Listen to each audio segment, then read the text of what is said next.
ಎಲ್ಲರೂ ನನ್ನನ್ನು ಲಕ್ಷ್ಮಿ ಎಂಬಂತಹ ಹೆಸರಿನಿಂದಲೇ ಕೂಗುತ್ತಾ ಇದ್ದಾರೆ. ಲಕ್ಷ್ಮಿ ಒಂದೊಮ್ಮೆಗೆ ಸಂತೋಷವಾಗುತ್ತಾ ಕೈಯಲ್ಲಿ ಸುಮಮಾಲೆಯನ್ನು ಕೊಟ್ಟು ಈ ಸಂದರ್ಭದಲ್ಲಿ ನಿನ್ನ ಸ್ವಯಂವರ ಎಂಬ ಹಾಗೆ ಬ್ರಹ್ಮದೇವರೇ ನನ್ನಲ್ಲಿ ಆಡಿದಂತಹ ಮಾತು. ಹಾಗಿದ್ರೆ ಸ್ವಯಂವರ, ನನ್ನ ವರನನ್ನು ಸ್ವಯಂ ನಾನೇ ಆರಿಸಿಕೊಳ್ಳುವಂತಹ ಅವಕಾಶ. ಹೆಣ್ಣಿಗೆ ಈ ಸಂದರ್ಭದಲ್ಲಿ ಸರಿಯಾದಂತಹ ಯೋಚನೆಯನ್ನೇ ಮಾಡುವ ಮುಖೇನವಾದ ಅವಳು ಆ ಹೆಜ್ಜೆಯನ್ನು ಮುಂದಿರಿಸುವುದಕ್ಕಾಗಿ ಮುನ್ನಡೆಯಬೇಕಾಗಿದೆ. ಯಾಕೆ? ತನ್ನ ಜೀವನದಲ್ಲಿ ನಡೆಯುವಂತಹ ಬದಲಾವಣೆ, ಒಂದು ಮನೆಯನ್ನು ಬಿಟ್ಟು ಮತ್ತೊಂದು ಮನೆಯನ್ನು ಸೇರಿಕೊಳ್ಳುವಂತಹ ಅವಕಾಶ, ಆಕೆಯ ಆಯ್ಕೆ ತಪ್ಪಾಯಿತು ಎಂದಾದರೆ ಜೀವನದುದ್ದಕ್ಕೂ ಕಷ್ಟವನ್ನು ಅನುಭವಿಸುವಂತಹ ಸ್ಥಿತಿ ಆಕೆಯ ಪಾಲಿಗೆ ಒದಗಿ ಬರುವುದಕ್ಕೆ ಸಾಧ್ಯ ಉಂಟು. ಹಾಗಾಗಿ ಆ ಹೆಣ್ಣು ಸರಿಯಾಗಿ ಯೋಚನೆಯನ್ನೇ ಮಾಡಿದ ನಂತರ ತಾನು ತನ್ನ ಜೀವನವನ್ನು ನಡೆಸುವುದಕ್ಕಾಗಿ ಮುನ್ನಡೆಯಬೇಕಂತ. ಹಾಗಾಗಿ ನಾವು ವರಿಸುವಂತಹ ಅವರು ಉತ್ತಮನಾಗಿರಬೇಕು, ಉತ್ತಮರಲ್ಲಿ ಉತ್ತಮನಾಗಿರಬೇಕು, ಪುರುಷೋತ್ತಮನಾಗಿರಬೇಕು. ಅಂತಹ ಉತ್ತಮ ಪುರುಷ ಎಲ್ಲಿದ್ದಾನೆ ಎಂಬ ಹಾಗೆ ನಾವು ಅರಸಬೇಕು. ಒಂದು ಕಡೆಯಲ್ಲಿ ಸುರರು ಸೇರಿಕೊಂಡಿದ್ದಾರೆ, ಇನ್ನೊಂದರಲ್ಲಿ ಅಸುರರು ನೆರೆದಿದ್ದಾರೆ. ಎಲ್ಲರೂ ನನ್ನನ್ನು ನನಗೆ ಬೇಕು ನನಗೆ ಬೇಕು ಎಂಬ ಹಾಗೆ ಬಯಸಿದ್ದಾರೆ. ಆದರೆ ಆಯ್ಕೆ ನನಗೆ ಬಿಟ್ಟರು.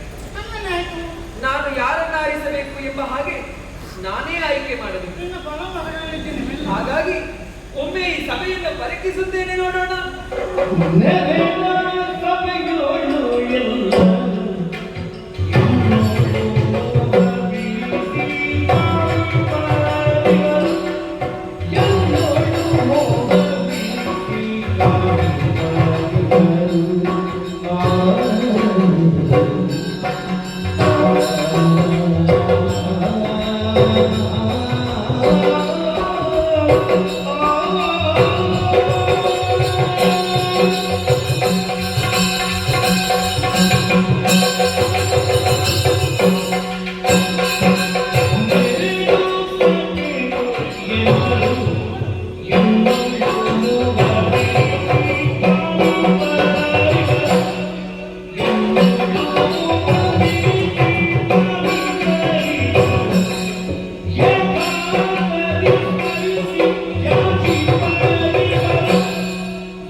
ನಾ ವರಿಸಬೇಕಾದಂತಹ ವರನಲ್ಲಿದ್ದಾನೆ ಎಂಬ ಒಮ್ಮೆ ಸಭೆಯನ್ನು ಪರೀಕ್ಷಿಸಬೇಕು ಎಂಬ ಹಾಗೆ ನಾ ಮುಂದೆ ಮುಂದೆ ಮುಂದೆ ಮುಂದೆ ಬಂದೆ.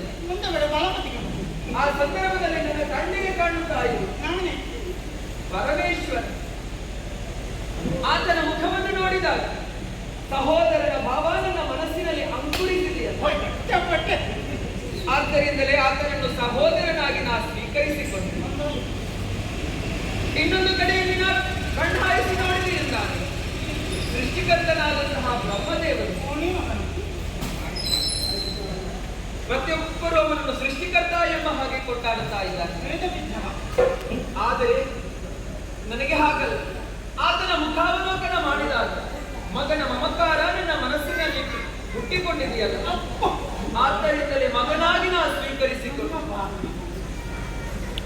ಇನ್ನೂ ಸಭೆಯನ್ನು ನಾನು ಮುಂದುವರಿದು ನೋಡಿದೆ ಎಂದಾದರೆ ಒಂದು ಕಡೆಯಲ್ಲಿ ಸುರರು ಕೈ ಮುಗಿದು ನನ್ನನ್ನು ಪೂಜಿಸುತ್ತಾ ಇದ್ದಾರೆ. ಅಮ್ಮ ನಮ್ಮನ್ನು ಕಾಪಾಡು ಎಂಬ ಹಾಗೆ ಗೋಗರಿತಾ ಇದ್ದಾರೆ. ಹಾಗಾಗಿ ಇವರೆಲ್ಲರೂ ನನ್ನ ಭಕ್ತರು ಎಂಬ ಹಾಗೆ ಅರ್ಥ ಮಾಡಿಕೊಂಡು ಮುಂದೆ ಬಂದೆ. ಇನ್ನೊಂದು ಕಡೆಯಲ್ಲಿ ಸರಿಯಾಗಿ ಗಮನಿಸಿದೆ ಎಂದಾದರೆ ಅಸುರರೇ ಸೇರಿಕೊಂಡಿದ್ದಾರೆ. ಒಬ್ಬರಂತಿಲ್ಲ ಇನ್ನೊಬ್ಬರ ಮುಖ, ಇನ್ನೊಬ್ಬರಂತಿಲ್ಲ ಮತ್ತೊಬ್ಬರ ಮುಖ, ವಿಚಿತ್ರ ರೂಪಗಳು, ವಿಕಾರ ಸ್ವರೂಪಿಗಳು, ಅಧಮರು, ಮಂದಮತಿಗಳು, ಬುದ್ಧಿಹೀನರು, ಮರುಳರು,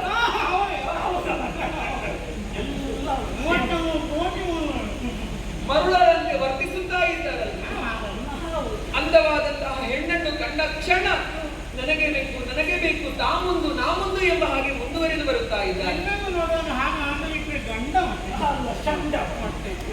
ಇವರ ಮುಖ ನೋಡಿದಾಗಲೇ ಅರ್ಥವಾಯಿತು, ಈ ದುಷ್ಟರನ್ನು ನಾ ಯಾವ ಕಾರಣಕ್ಕೂ ವರಿಸಲಾರೆ.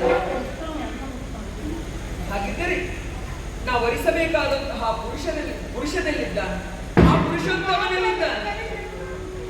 ನೋಡುತ್ತೇನೆ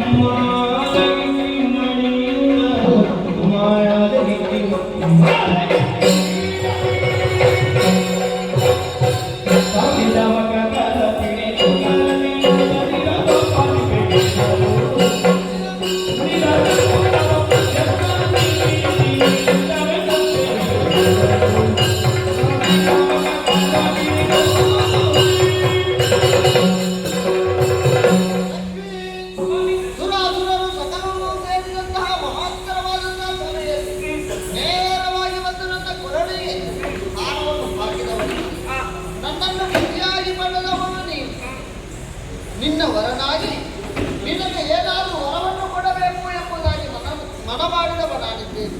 ನಿನ್ನ ಮುಖವನ್ನು ನೋಡುವಾಗ ಏನನ್ನು ಬಯಸುತ್ತಾ ಇದ್ದು ಎಂಬುದು ಸ್ಪಷ್ಟ. ನಿನ್ನ ಇಚ್ಛೆ ಏನಿದೆಯೋ ಕೇಳಿಕೋ ಇದೆ. ಸ್ವಾಮಿ, ನೆರೆದಿರುವಂತಹ ಸಭೆ ಋಷಿಮುನಿಗಳಿದ್ದಾರೆ, ಜೊತೆಗೆ ಅಸುರರು ಸೇರಿಕೊಂಡಿದ್ದಾರೆ.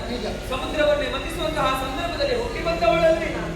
ಹಾಗಿದ್ರೆ ನನ್ನ ಸ್ವಯಂವರ ಪುರುಷೋತ್ತಮನ ಜೊತೆಗೆ ಆಗಬೇಕು ಎಂಬಂತಹ ಉದ್ದೇಶದಿಂದ ನಾನು ಈ ನೆರೆದ ಸಭೆಯಲ್ಲಿ ಹುಡುಕುತ್ತಿರುವಂತಹ ಹೊತ್ತಿಗೆ ದೂರದಲ್ಲಿ ನಗುಮೊಗದ ಅಸನ್ಮುಖಿಯಾಗಿ ಕಾಣುತ್ತಿರುವವರು ನೀವು.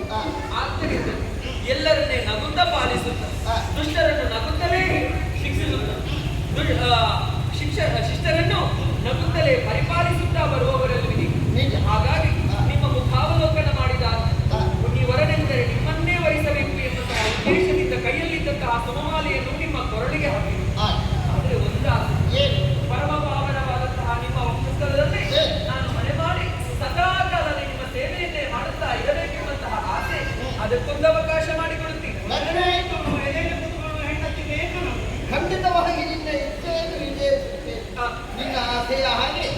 ನನ್ನ ಹೃದಯದಲ್ಲಿ ಇರಿಸಿಕೊಳ್ಳುವುದರ ಮುಖೇನ ಹಾ. ನಿನ್ನನ್ನು ಹೃದಯೇಶ್ವರಿಯಾಗಿ ಪಡೆದುಕೊಂಡವನಾಗಿದ್ದೆ. ಸಂತೋಷವಾಯಿತು. ಹಾಗೆ ಸಮುದ್ರ ಮಥನ ಮುಂದುವರಿಯಬೇಕಾಗಿದೆ.